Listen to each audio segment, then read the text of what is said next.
Un riconoscimento speciale all'interno del premio Progresso Economico 2024 è andato a Giuseppe Virgilio, che conosciamo tutti da tantissimi anni, è stato alla guida amministrativa della Camera di Commercio.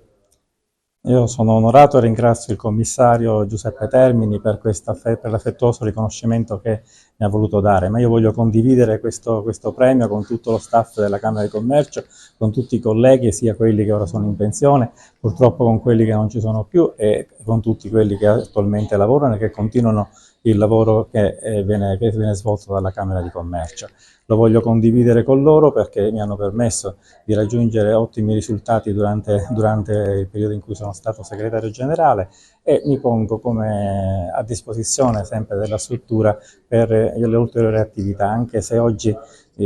sono pensionato, però sono sempre a disposizione del commissario Termine e di tutto il sistema camerale, essendo stato io, oltre che un servitore dello Stato, anche un uomo di sistema. Ecco, lei diceva nel suo ringraziamento al premio che ha visto un po' tutti i vari presidenti, ricordando Gandolfo, Di Betta e via di seguito. Sì, è il dottore Messina che è stato quello che mi ha voluto come segretario generale, con cui ho condiviso tante attività. Li ricordo tutte, li porto nel mio cuore e mi hanno formato, dandomi cognizione di causa di quello che è il mondo delle imprese, delle esigenze delle singole imprese. E questo mi ha accompagnato nel percorso formativo e nel lavoro e spero di aver dato un piccolo contributo a questa provincia che amo tanto, che è veramente un fiore all'occhiello della nostra regione. Dobbiamo essere orgogliosi delle nostre origini, non è a caso che ci hanno dato il riconoscimento di Agrigento capitale della cultura,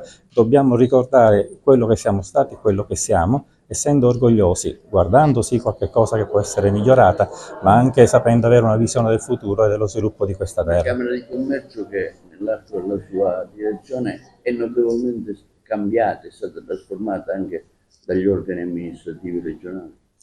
Sì, c'è un processo di riforma che porterà degli accorpamenti, però sono sicuro che grazie all'informatizzazione che è accentuata nel sistema camerale non ci saranno troppe ricadute negative nei confronti delle imprese, anzi al contrario, i tempi di evasione delle pratiche qui del registro imprese sono 3 giorni lavorativi e penso che si siano arrivati a livelli che difficilmente possono essere ancora più superati. E poi c'è l'attività promozionale che spero che quando verrà risolto il problema delle pensioni e quindi il problema finanziario delle Camere di Commercio, e in questo auspichiamo l'intervento dell'assessore al ramo, l'onorevole Tamaio, perché possa dare una risoluzione e una tranquillità alle Camere di Commercio, che possano riprendere quel ruolo di marketing territoriale, di volano di sviluppo che è proprio.